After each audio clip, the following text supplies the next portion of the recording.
Good evening, everybody. Galatsi Hiname Suchietsa. I'm Nadine Grainig, and I am from the Pueblo of Laguna, and I'm welcoming you back to another Indigenous Perspective session. And today we're going to, the subject is art and artists. So I picked three artists, two of whom I've known for a long time and one who's new to me, to talk with us today. So I think it's going to be a lot of fun. We've been dealing with some heavy subjects in the last few sessions, so I wanted to kind of lighten it up, and these guys will do that for you. We were having a few laughs before we came on today.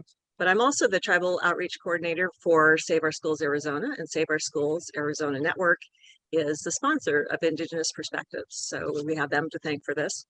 And so I'm just going to go in the interest of time, so we have plenty of time to talk to our artists. I'm going to go ahead and get started. So I'm going to introduce our artists tonight. The first is Randy Kemp. He's a member of the Choctaw, Yuchi, and Muskogee Creek tribal nations of Oklahoma. And if you ever have been to any kind of show in town or in the area, you've met Randy.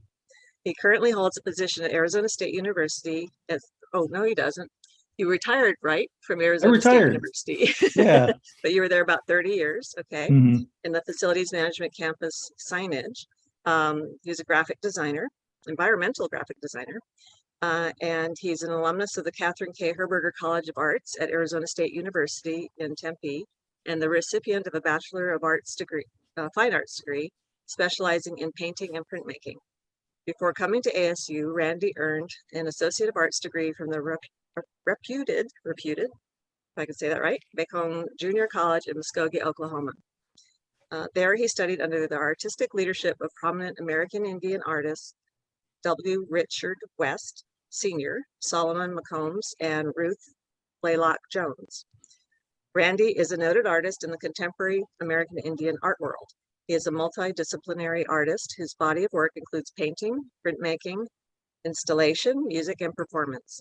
His artwork, which includes both traditional tribal life and contemporary works concerning American Indian issues, themes, and views, has been exhibited in prestigious museums, galleries, and private collections throughout the world.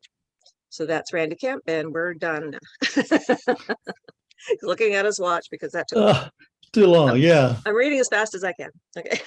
All right. And our next is Buddy. Now, let me know if I say this right. Is it Tubanaktawa? Close enough? Close enough. All right. Well, you can say it again yourself when I give you a chance to talk. So Buddy grew up on the Hopi Reservation.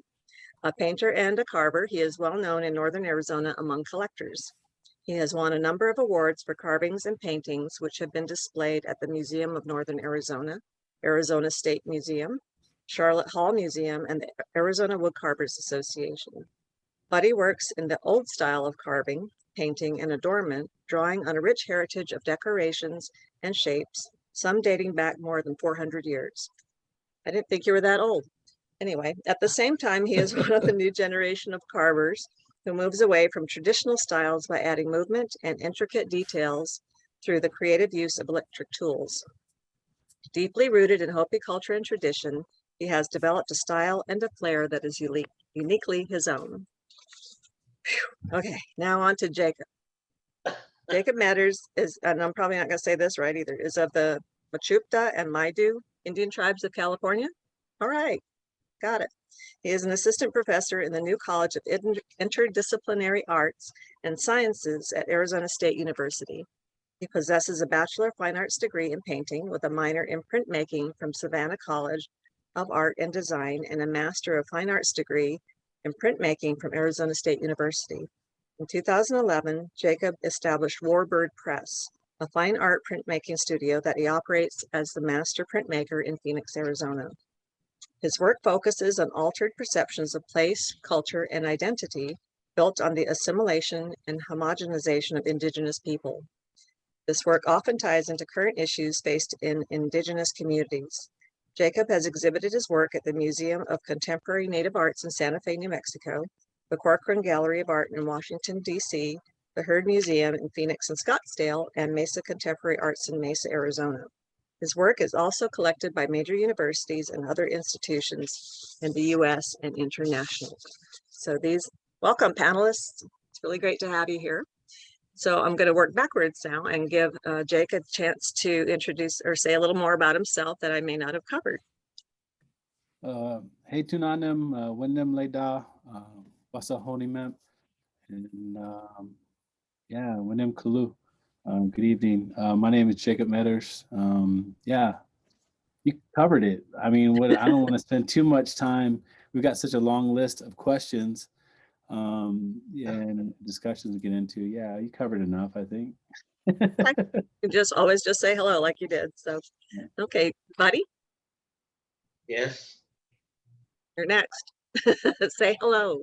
Oh, yes. Hello, I'm Buddy Tabangwai Tiwa. I'm from the Hopi tribe. I'm a member of the Kalwang, the Sun Forehead clan, and I'm from a village of Sapalabi, Second Mesa. Thank you. Good to have you here. Randy, you're welcome. Hello, everyone. My name is Randy Kemp. I am Choctaw, Muskogee Creek, and Yuchi. So Yaha, children of the sun. Halatochum Chikma, Estango. It's a pleasure to be here, and I'm in great company. So I think we got a lot to cover and a lot to share. So let's probably get with it. So I'm just going to give a little bit of a background, as I always do, for our audience who may not be aware. So Native American or American Indian art goes back for as many as 13,000 years, with the first recorded piece discovered near Vero Beach, Florida. The image of a mammoth surrounded by crosshatched designs has been carved into a megafauna bone of a dinosaur. Items such as baskets, pottery, and rugs were originally valued as practical items, with the quality or construction being the highest priority rather than for the sake of art itself. In fact, the word art or artist was not even used by Indigenous people long, long ago. Of course, things change. Native American art now runs the gamut from traditional to contemporary to a mix of both. Natives and non-natives enjoy pieces of sculpture, carvings, and paintings for the pleasure of having them around. So not just for practical uses anymore. So we're going to go ahead and get started into the questions. So I would like to know how each of you got started as an artist, and maybe tell us what your first piece was. So Randy, you want to go first?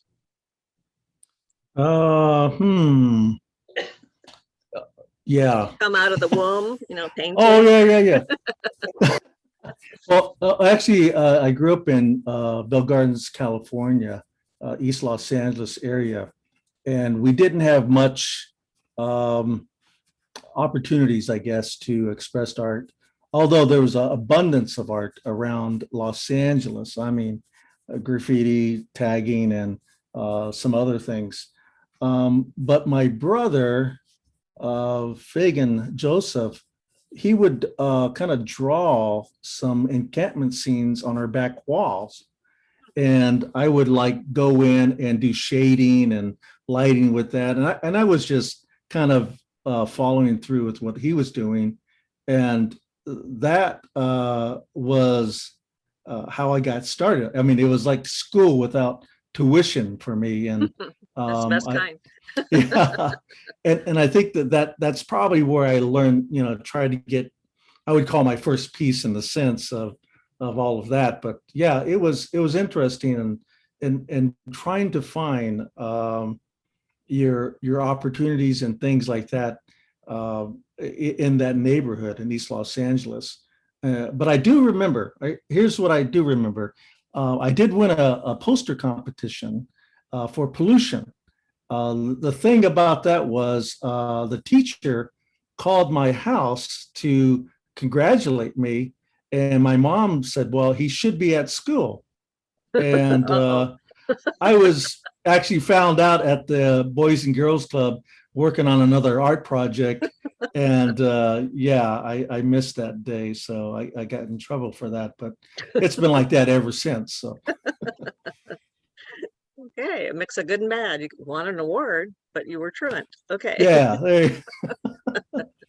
they found me. Yeah, they found you. Yes, and they actually let you into college later. Okay, good. barely.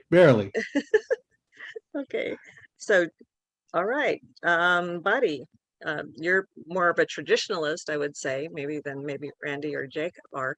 How did you start doing your artwork? Do you remember what your first piece was?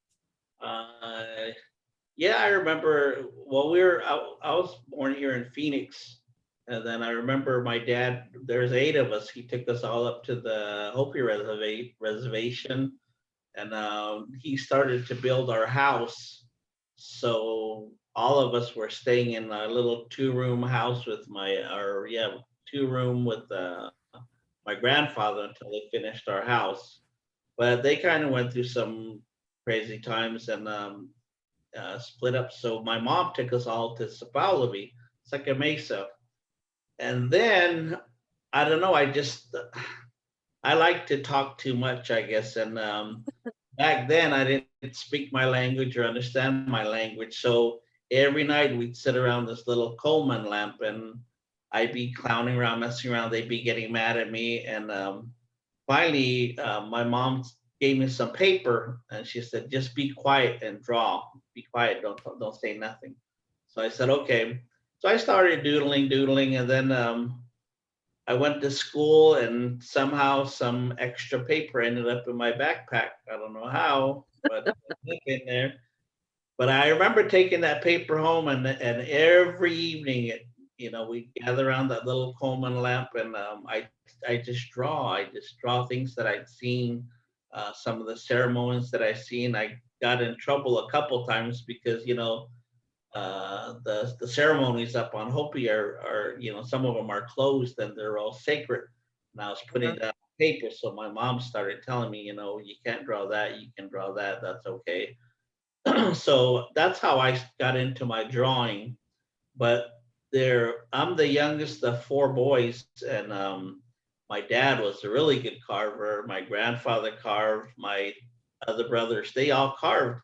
And I remember just sitting around watching them, I was like, dang, I want to do that someday. And then I'd see the excitement of them saying, well, I'm done. I'm going to run down to the trading post, or we're going to hitchhike to Flagstaff or Sedona to go sell our carvings. And they come back, and be all happy, sometimes happy. And, okay. but I remember starting my first carving and I got it pretty much carved out. But when I looked at the hand, it was I had 6 fingers on there.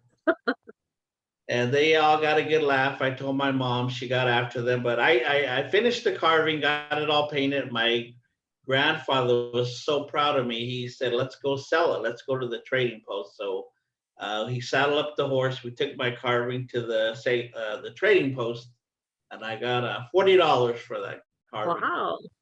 And I was rich, because that's when candy was really a penny.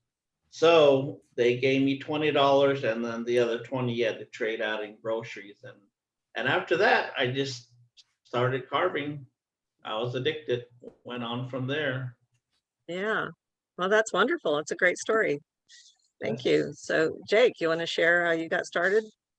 Oh man, I don't even know. I don't think there was ever a moment where I was like, oh, I just was always making stuff. As a kid, I was always drawing. I was always building, making things, whether it was sticks and mud or rocks or pieces of wood, nailing them together, building models when I got older, cars and planes and boats. And I think my family just encouraged me to keep making and drawing and doing things. So I really couldn't tell you the first thing I made. I really can't. It's just not possible. I do recall in middle school though. It was the first time I tell the story a few times. First time you got to have lockers, right? Yeah. Middle school was like, at least for us, like it meant you're like, you're like cool because you're like the kids on TV with lockers. That means you're like a padlock and a combination. Yeah. So you get to like sling your backpack, walk up to your locker, and then what was happening was kids were like decorating the inside of their lockers, and they would have, they would get these magazines at the store, and then they would cut out these, the girls were always like the new kids on the block, or like whoever was like some heartthrob at the time, right? Brad Pitt or what have you, that's what the girls had in there. and the boys had, just boy stuff, right? Sports or something like that. Rock band. Rock band, yeah, of course, rock bands. But we didn't get those magazines. We didn't really, I didn't get Thrasher. I couldn't have a picture of a skateboarder in there, or anything like that. So what I did was I was looking at my baseball and football cards, and I would do these large drawings of the players, and then I would put those in my locker. So I had these large graphite drawings that I would put in my locker as like, those were my posters. I just made them. Wow. Yeah, Nice. I just made them. And then, one was like Bo Jackson, another one was a F-18 Hornet, fighter jet. And I remember students just being like, whoa, that's so cool, and I want one. And I was like, sure. So I was like in middle school hustling drawings. People would ask me, I'd make like $5 a drawing. $20 a pop. Come on. Yeah, like $5. Undersold. Yeah, so I was like hustling. I was hustling Marketing. pops and drawings in middle school. Yeah. So yeah. You should have talked to Buddy's dad. He got 40 for his first thing. Yeah. Yeah. Right. $40. That's. I just got a ribbon. Yeah. Yeah. Because you didn't go to school. Yeah. And then like teachers would like catch on, and so I wasn't a good writer, still not a good writer, so I'd get extra credit by doing drawings for my history class. So I did like these. I did a drawing of Chief Joseph, and I did a drawing of like a Marlboro Man as like a cowboy. I did like all these drawings, and then hand them in at the end of the the school year as like extra credit, like a stack of drawings, and my teacher would like all at once. My writing wouldn't be that great, but I do drawings about what I wrote, and I get extra credit. Yeah, and then and then I would do backdrops for school plays, and then there was like the pamphlet for the big the big assembly at the end of the year where they gave out awards. I did a drawing for the assembly. I got called in the office, the principal office, and I was like, damn, like what did they catch me doing? And the principal asked me to do a drawing for the assembly pamphlet. But I thought I was in so much trouble. I was just like, yeah. So yeah, I just did things like that. So I just kind of always I think I was lucky as a young child because I just knew that's what I was meant to do. I've never that is fortunate. doubted in my life that I was what we call an artist, right? And later on, I adopted that word artist. But in the beginning, I just knew that like I would always be doing just what you did. That's what I was. Yeah. I remember getting in trouble for climbing the backstop of the baseball field. That's how I got my visit to the principal's office. We weren't supposed to do that. This sort of reminds me of that. In trouble. Well, yeah, art seems to have trouble into it. I was getting caught in the wrong place at the wrong time. But it actually, the art that we found early really gave us confidence. I mean, once you were like people were liking your stuff or whatever you're doing as a kid, that gave us some great confidence. I took some chances after that. I mean, I felt like I was doing something and had some notice about that. But that's not always the case because your art has to be good, I guess. Can't be selling them out of your lockers. Just doing it for yourself. It doesn't. Take it from me. My best friend growing up and I, what do you want to do? I don't know. What do you want to do? Let's draw. Well, doesn't mean I could sell what I drew. We always were drawing. It was just fun. So it sounds to me, my next question was, what or who inspired you? And it kind of sounds like you guys inspired yourselves a little bit, but. Bob Ross. Did you have anybody inspire you other than just doing it for the fun of it? Bob Ross. Oh, you said that. I didn't understand what you said. Sorry. No, I was asking my daughter that question last night, and I said, well, obviously I thought I knew the answer. And I said, who's inspiring you? And she was Bob Ross. And I was like, oh, okay. Yeah. Well, Okay, of course. So Bob Ross? Bob Ross is a painter who's done a lot of teachings off to the side. I guess it's kind of a cable television painter, but he's kind of renowned. I mean, he's a big pro. Yeah. Big colors, brown. Happy trees. These are going to be some happy trees. Yeah, that's fun. you Okay, she was gotta get inspired by soaked him, into or was that. she kidding? No, she was kidding. She was Okay. kidding. Yeah, I hope so. I think Oh, it was poor guy. me. May So he rest in peace. Okay.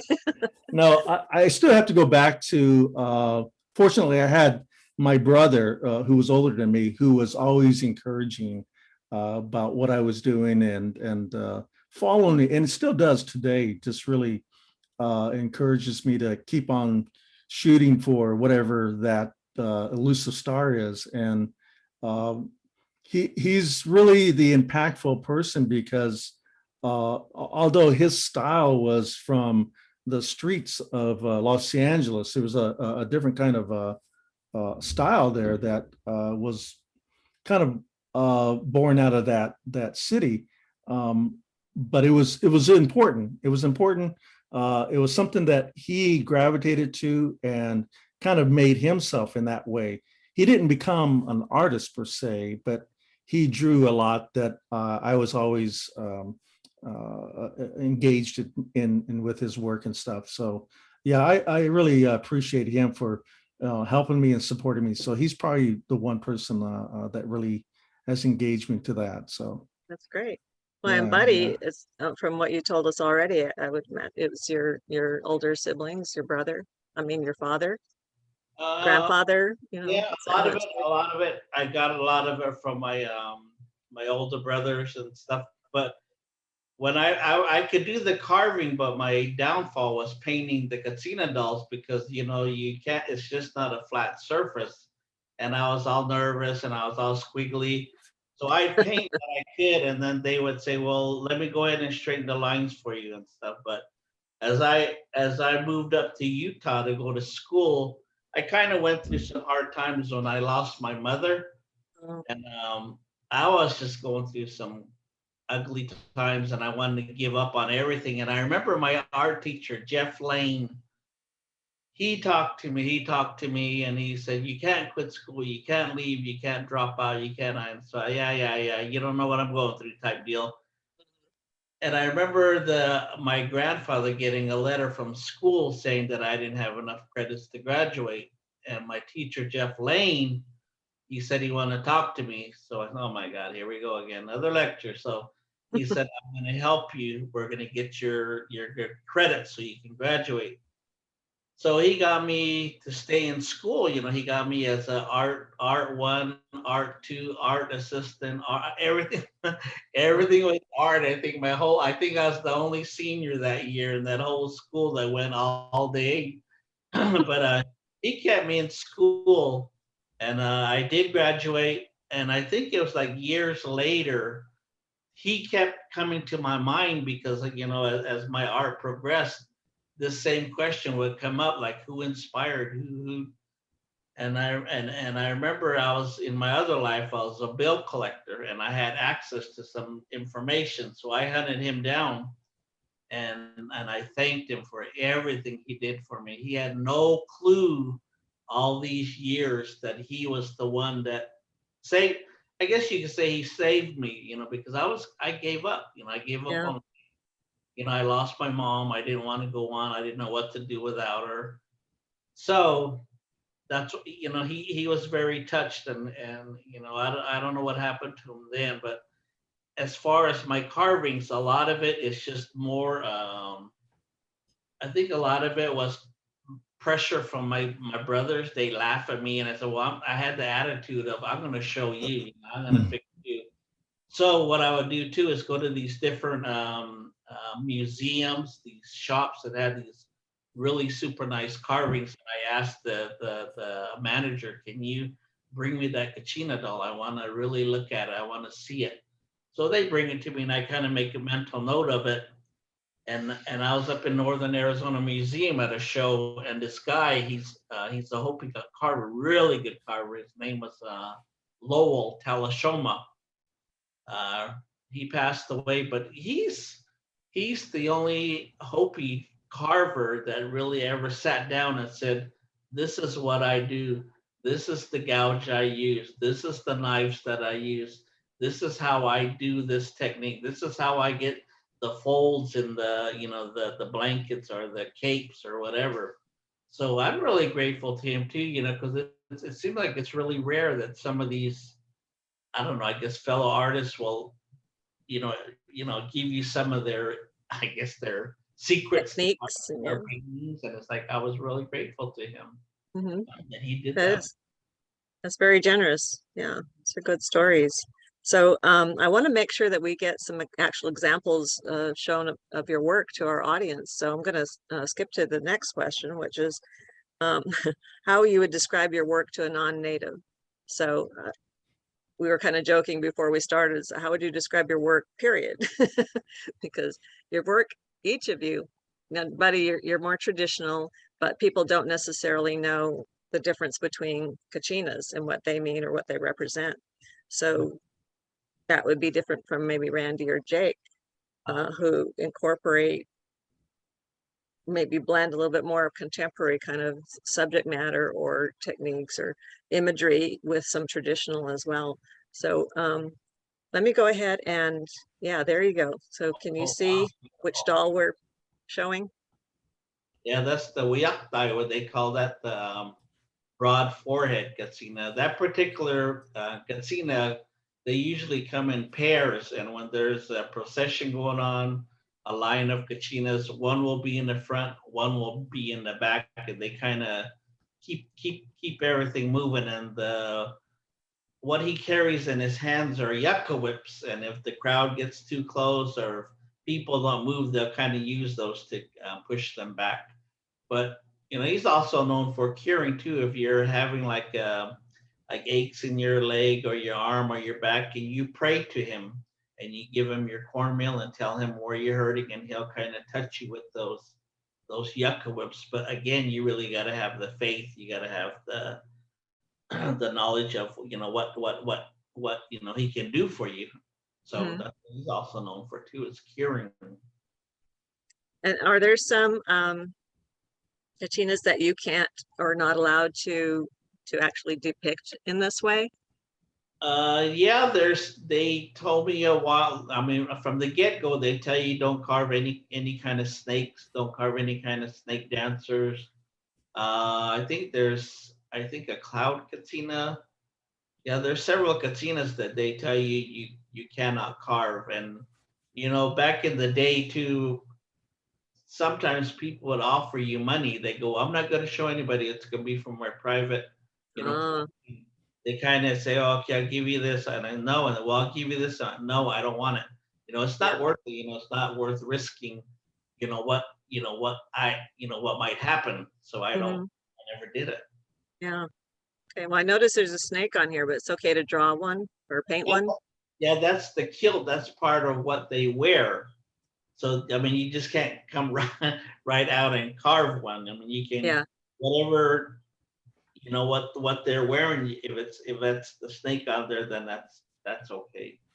Okay, thank you. So can we move to the next one, Daniel? Daniel's our behind the scenes guy helping out here. So let me go show one of Randy's maybe. I'm just letting him pick one out. So. Hey, Randy. It's coming. Well, let me draw you one really quick here. Whoa. Oh, you got that one. Okay. Well, this is an acrylic on canvas painting, and it's entitled Indian Taco. I always heard people yelling around at the different fairs and stuff saying, hey, let's get an Indian taco, let's get an Indian taco. And I was like, well, what's the deal with that? It's like, is there really an Indian inside? Indian tacos, Indian taco. And this is what my vision was for this painting, was Indian laying inside of a taco. I actually did a glass piece of this as well over at the Mesa Center for the Arts, and it came out pretty good too. I don't have a picture of that one, but it looks just like this one. And it looks probably delicious as well. So, so is it etched into the glass or painted on the glass? No, it's actually made out of glass. Made out of glass. Oh. Yeah, it's the whole bread and lettuce and tomatoes and everything, and an Indian inside there. Oh, wow. So wow. Yeah, That's it. Okay, well, that's you my can see that piece. Randy has a sense of humor in his Mm. artwork. Well, wait do you see Jake's? Okay, let's do that. All right. It's coming. It's coming. See, the anticipation is part of This this. is the commercial part. Not yet. We'll get to that where people can buy your work. He's probably looking, going, "Where's the funny Oh, one?" that. Yeah. He's like, "I don't see a funny one in here. I don't think that's humor. There's nothing funny about Find this." a funny Next one. That's slide. okay. Next slide. Talk about it, Jake. Yeah, man, this one's, I named this print after Amanda Wilson, who was one of our women ancestors, part of Women's Society's leader in our tribe, and her name was actually translated as sound made by quail. So she'd put these like quail plumes kind of designs in a lot of her baskets. I kind of go back to a lot of basket motifs and mix them into a lot of work that I do. And I think the more I learn about basket weaving, the more they mean something in the pieces. You know, I think when I first started putting them in the pieces, they just spoke to me in some way, and I just like, wow, I gotta, represent these baskets. You know, they're such an important part of our, who we are. But then, then I start to find out more about collecting and taking care of the land and nurturing these plants and getting to have intimate knowledge of these plants and their uses, and then that kind of like steamrolling into really powerful medicine and healing, and how important these women are in our community. So yeah, so I just wanted to do a print that kind of had some symbolism of her and her baskets in it. And so yeah, this is a really old piece. It's a relief print, so it's a woodcut. So those figures and those birds in yellow are actually cut out of wood block and printed. Wow. Yeah, and then the back is like a foam board that I printed the pattern in the background. So that's printed first as a flat color, and then another green on top of it, and then the wood block is printed actually last, because then I do a foam cutout for the color. And so it's basically puzzle pieces that are inked up separately, dropped into a puzzle, then printed. And then the key image is the line work you see, which is actually a wood block. And yeah, so I was kind of fascinated by Audubon, and in a way that John James Audubon's, these animals are treated as specimens, and these birds are kind of like, let's depict and document these animals of North America. And I looked at that as kind of our people also being treated as specimens and documented and put into museums and archives, and the history and stories of who we are were being told from this colonial perspective. And so a lot of these like compositions that you see with the birds that I was doing were this kind of take on Audubon. Obviously not a direct, it's not, those aren't Audubon birds in the Audubon composition, but they're influenced by that as kind of a representation of that. So that's kind of how this piece came together. Yeah. Yeah, and that's still happening. They're still Yeah. using us as research projects and all that, and seeing what the effects of what they did to us way back when, what they are now. So we're still test subjects in a matter of speaking. Somebody asked in the chat, do any of you make jewelry? I do, but I don't sell it. Oh. Yeah, the pieces I make, they're one-offs, and they're very special gifts to people that I'm close to. So, I mean, if you get a piece of jewelry from me, it's a pretty rare piece. I've never sold any of the pieces. I don't do commissions for them.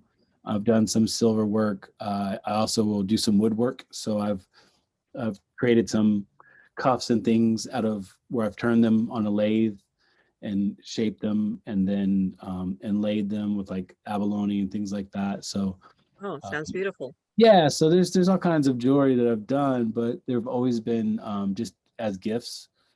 Is there Something. some reason you don't want to sell it? Is it too time consuming or just want to make them special? Yeah, I think it's just something that I enjoy doing. That when I'm inspired to make them, it's because that person inspired me to make it. I want to give that to someone. I want to gift them something special. So yeah, I'm not inspired to make them for profit. I don't know how to explain it. Yeah. And I think that's Mhm. there's a line with a lot of my work. There's work that's commercially available, and there's stuff that's just not. There's stuff I Yeah. make. It's like it's not Makes sense. available. Yeah. How Yeah. do I inspire you? I'm kidding. Yeah. I mean, some stuff Randy or I'll exhibit it and I'll show it, but I uh, won't put it for sale. You know, there's certain okay. So things at like I least you have a can see it series of sometimes. photographers that are people from my family and my tribe and from Grindstone, and it was at a gathering, and they allowed me to take those photos, and I etched them in copper plates. I printed them. They're beautiful prints, and I've exhibited them, but I've never sold those because to me it just doesn't feel right. Yeah. It's not why I made them. I didn't make them because I Yeah. wanted to profit from them. Okay. Well, Yeah, fair enough. which is a good question about that is there's a lot of pieces that probably all of us as artists have some pieces that are not for sale. They're just made for the reason to make them and that understanding, but they stay close to home. It's either owned by family or my immediate family, and it represents something much more important than the sell.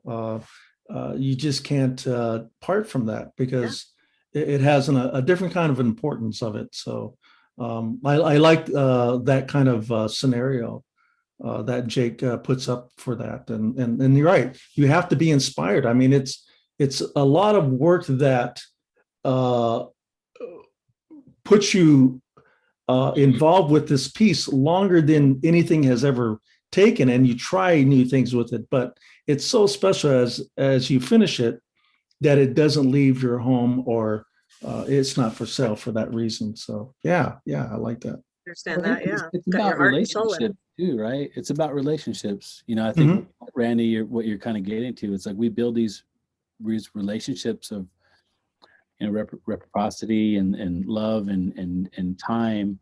It's kind of like when we have to cut our hair in mourning. You know what I mean? It's like there's something very special there, right? And why that exists. These things exist for a certain amount of time, and that relationship exists. And like if that relationship didn't exist, that piece wouldn't have been made. You know what I mean? And so I can't take that inspiration from that person and go, oh, now I'm going to make a bunch of these and sell these. Profit off of it. Yeah, it's more about, wow, there's something that's very important about our relationships with each other, and you have to have boundaries, I think. Yeah, that's I think, beautiful.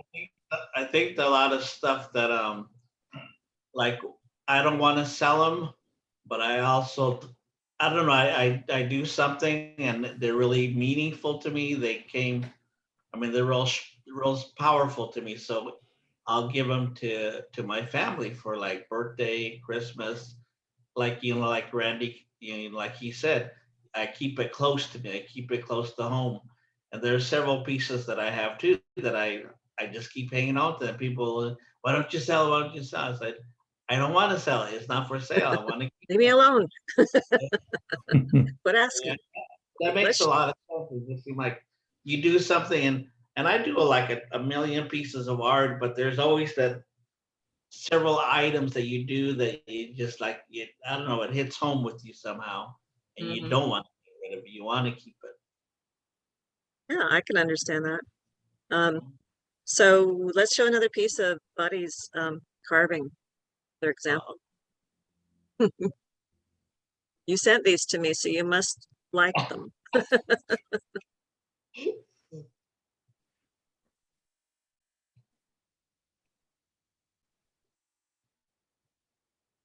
Here we go. Whoa, that's a nice piece. You do say so yourself. Okay. No, you're right. It is a nice piece.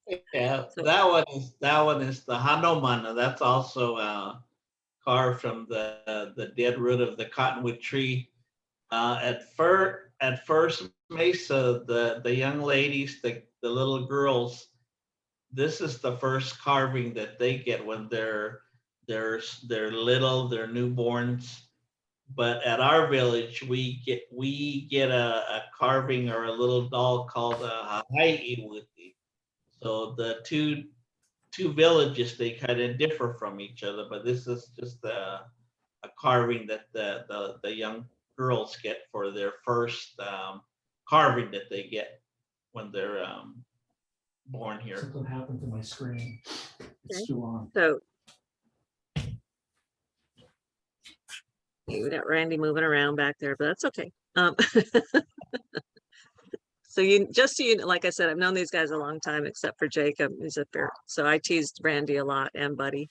So, but they get it. That's a Laguna thing and a native thing. Okay, great. So I'm used to it. yeah. You're not Okay, teasing me, so I'm starting to feel like you don't like me. Not right? yet. We'll do it for you. Yeah, they can tell you, it'll come around.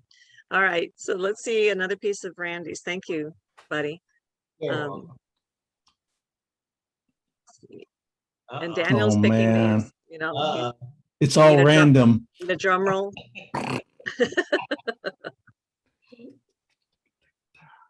Daniel's non-native, so he's picking ones that he wants an explanation. Oh, this is a great one. Yeah. Awesome. Yes. Oh, this is Deb Holland, of course. Yeah. And Now, this Everybody was should know who she interesting. is, but can you tell us who she is? I mean, I know who she is, but our audience may not I all think know. I wrote the title down. You got to make sure you get this right. She's the 54th United States Secretary of the Interior. So Yes. she, when I heard the announcement of her getting her appointment, I just knew I was really moved to do this piece. And I was like scrambling. It was before Santa Fe Indian Market last year. And I wanted to have it for that show because I felt really, really strongly about finishing this. I even wrote her an email or a message on Facebook and said, "Hello, my name is Randy Kemp, blah, blah, blah. I did a portrait of you and I hope you don't mind, I'll be at the Santa Fe Indian Market." And of course, I didn't think I'd get a response because she doesn't know me anything. So the first day of the Santa Fe Indian Market, she actually came to my booth to see the painting. Wow. And she blessed it. She really liked it. But I wasn't there. I was on stage Oh my God. playing flute music at the Just same like getting time. awards, you At the weren't there. fry bread stand. At getting the- some yeah, fry bread. Indian tacos. And Tell the truth. there was a few people that got photos with her, and she shook my daughter's hand and told her, said, "I'm really thankful for this painting," and blah blah. I can make up some other stuff, but she really liked it. And they, this ripple, when someone likes it, somebody's famous or whatever, they go. There were people following her. There was, other than the not. What do you call Secret them? Service? Do they follow? Secret them? Service guys, yeah, big guys. They're all around. Who aren't Besides obvious at all. them, but there were collectors walking with her, trying to figure out what she liked and whatever she adorned or whatever it was or blessed. And then this was one of the paintings, and one of the people goes up, "Did she like it? So how much is it?" And so the Tia collection in Santa Fe bought this piece, and they enjoy it. I've been talking to them, and I'm working on doing another piece in this sort of design. But this is a acrylic on canvas. It's pretty powerful for my talents as well. So it was a push. It was a push for I love this it. to get done. And of course, she's from Laguna as well. So she's Oh, good. Yeah, my yeah. tribe. Yeah, Laguna Pueblo. So I recognize The a lot of what sash. she's wearing. Yeah, Yeah. yeah.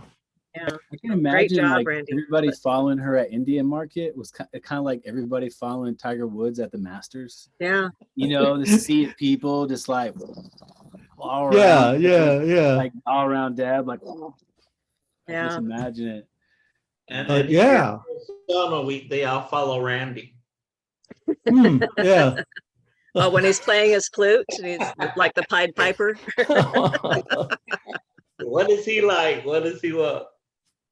Okay, let's see one more of Jake's pieces, Daniel. Pick something funny if we got one. Randy says he's got humor in it, so let's see. Oh, but Oh man. is that a photograph you took? Yeah, it looks like it's cut off a little bit. Yeah, it just kind of needs to be moved down a little bit. Yeah, that's a photogravure. So Edward Curtis, around turn of the last century, was going around documenting Native people throughout North America, and one of the things that he did is he had like a whole suite of costumes basically to dress up and play Indian. So if you didn't quite fit the part he wanted you to fit, he would have you kind of dress up in his wardrobe collection, and hold certain objects that he felt were fitting as Indians to hold. So his photographs were pretty much used by anthropologists and throughout history as representation of Indigenous people. Yet he was a portrait photographer from Seattle, and it was all about setting up these, beautiful, picturesque photos. And when he was doing these photos of Native people, he used some of that same kind of skills. And often there was never any Native people smiling, and so this idea of stoic Indian, noble savage, all of these things were coming from some of these documentations, and he was a big part of that era, that movement of depicting Native people in this way.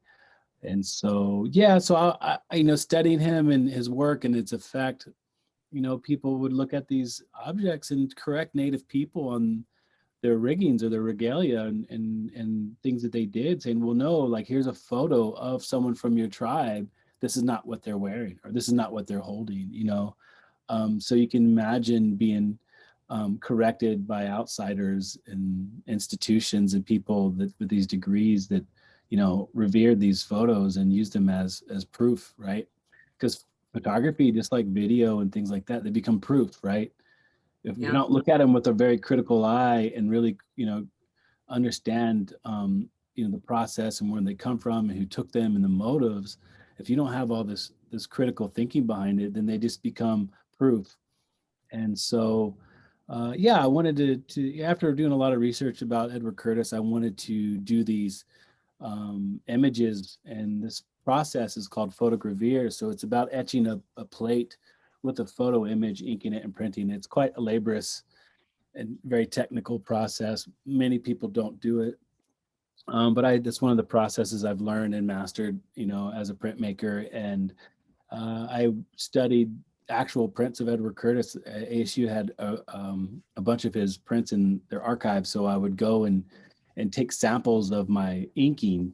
I would mix all these different tones of these colors, and then I would take them and compare them to the actual prints that were in the archive, so I can try to like hone in on the actual sepia tone that he was using. Because so I would just make these prints of different things. But this series right here is like I was saying, when I was up in Chico where my tribe's at, and that's actually my cousin Natasha and her daughter Anastasia. Anastasia is now much older and has a baby of her own now. But she's eating a cookie and she's with mom and they're smiling, and it's just like these shots are more candid. They're not about like setting up a picturesque shot. They're not like having people pose for me or sit as a portrait, right? They're not sittings. They're just at a gathering. We're all being very social. I'm asking permission, and I'm just taking these very quick, brief shots with my film camera.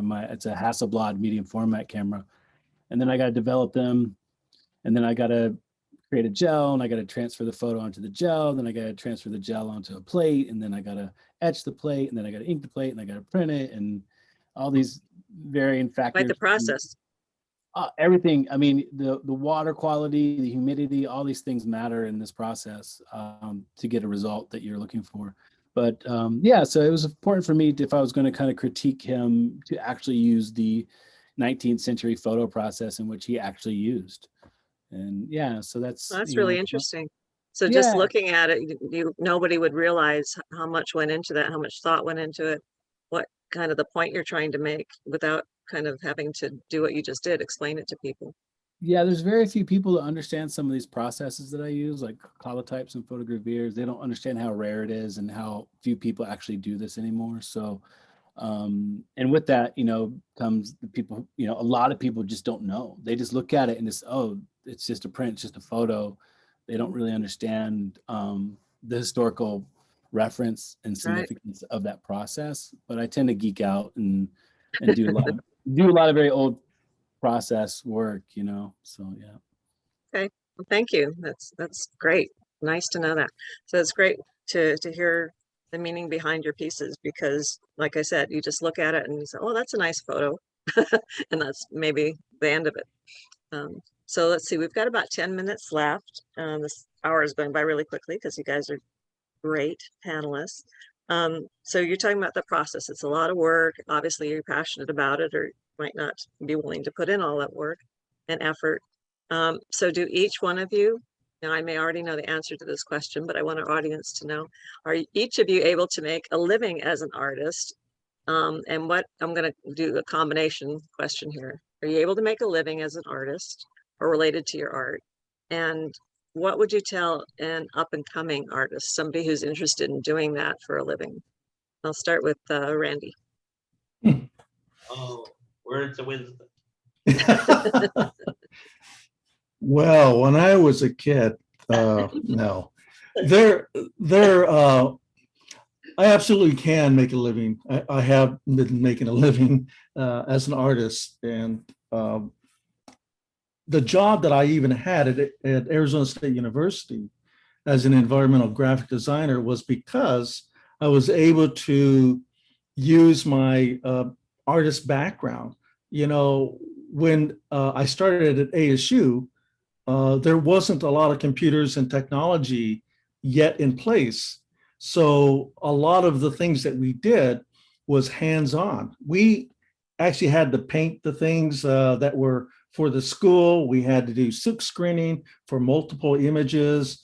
We did a lot of that stuff before technology even came to the university. And when they did, it was a mind blower because it could duplicate what we were doing, put in letters, imagery, stuff like that. And it was like, I almost felt like I would be out of a job in that sense. But I learned that, and I kept up, and we competed with that. So that was, on the learning part of that, having a job at an institution like that, I was able to grow with that. So it meant that as an artist, I was full-time. I even did the art markets and shows and all of that at the same time, parallel to what I was doing there, much like a lot of people are doing today.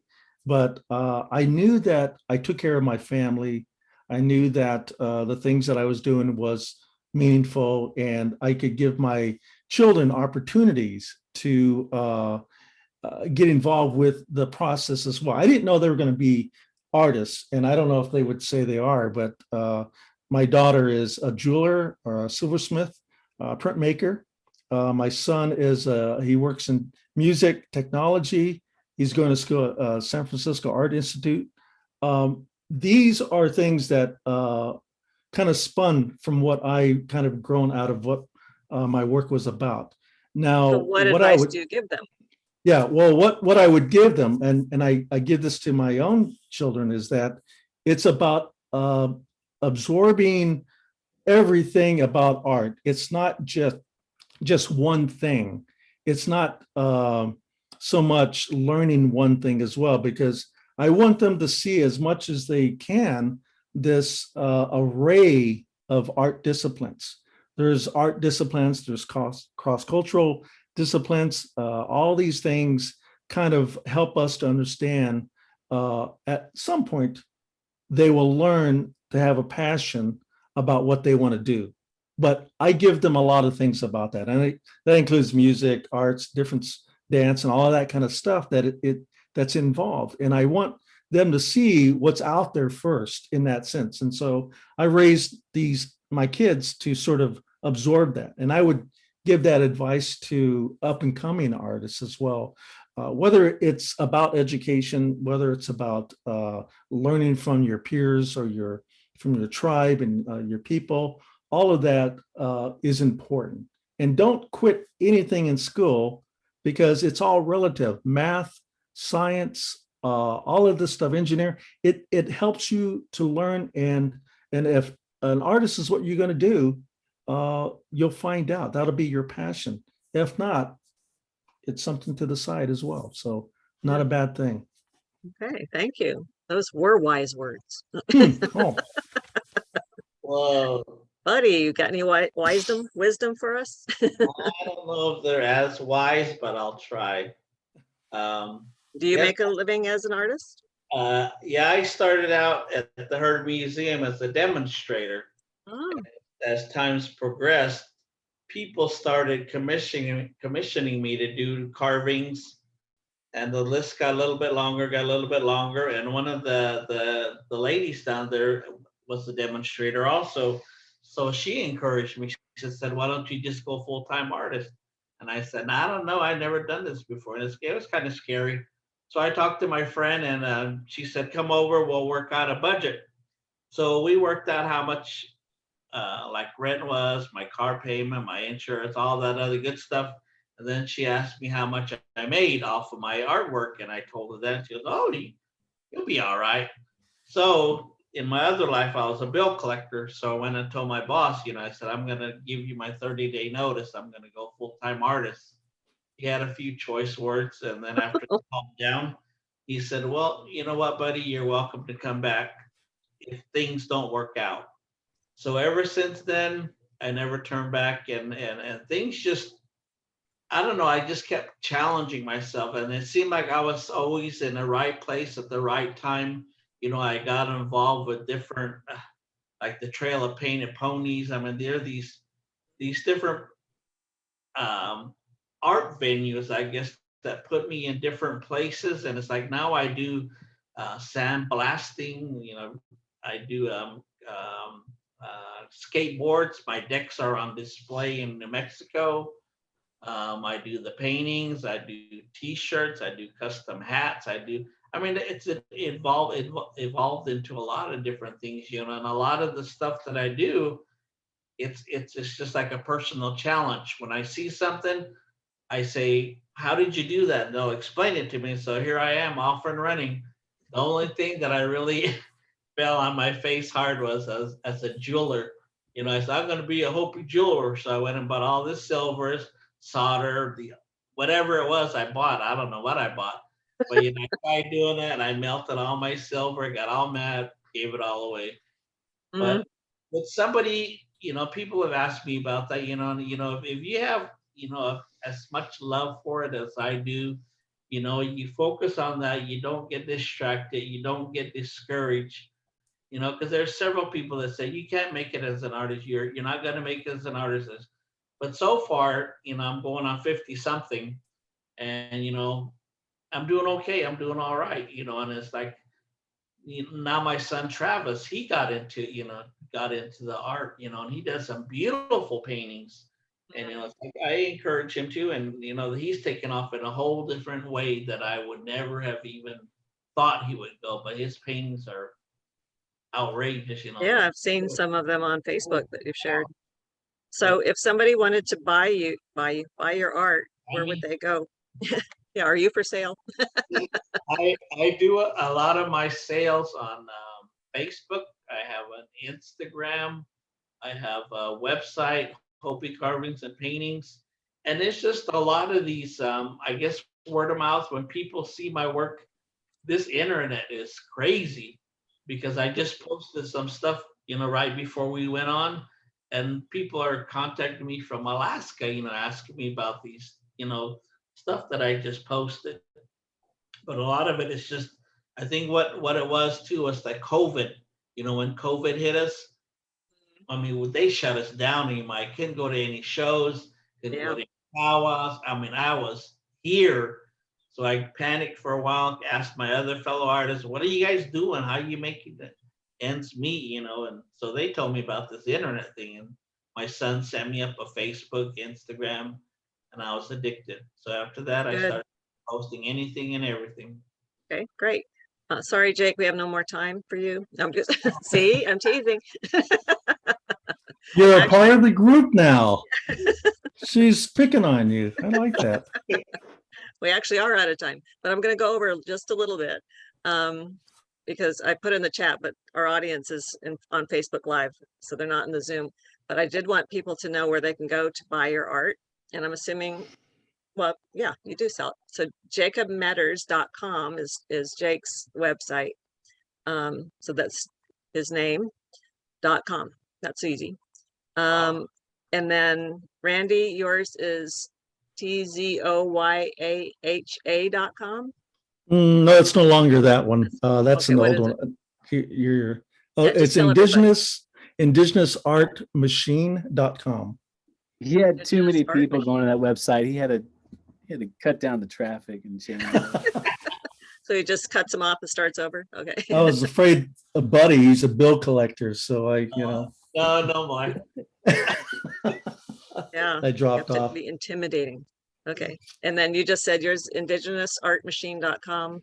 Yeah. And then Buddy's is Hopi carvings and paintings.com.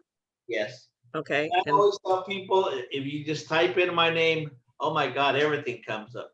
I know, that's why I was trying to get something specific. Yeah, that's at hopecarvingsandpaintings.com. Okay, good. So, Jake, I'll be nice since I was just picking on you. What was You the don't have to be question? nice to me. I'm married to a Yaqui woman, so I can take it. Oh, okay. Can we talk now? Can we talk about that? Yeah. Yeah, let's go off the air first. Okay, so you make a living as an artist. You're a teacher, right? And you sell your art, right? Do Yeah. you? Make a Yeah. living? Okay, all right.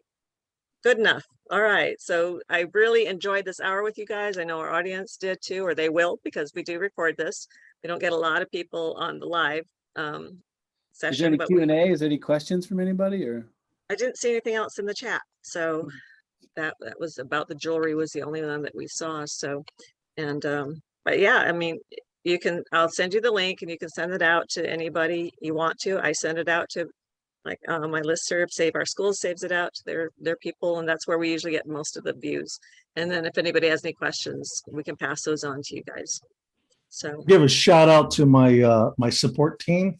There's Beverly, Raquel, and Raven behind the scenes. And yeah, they got lighting, all that kind of figured out. They did the technology that, you know, dress me up. It's all them, not me. Wow. We did take that, Randy. I wish I were man. an artist, because then I could have all that help too. Oh Well, man. thank you. We got to go. You guys, if you want to hang on and talk after, but yeah, thank you, everybody. And we'll see you next time. Okay.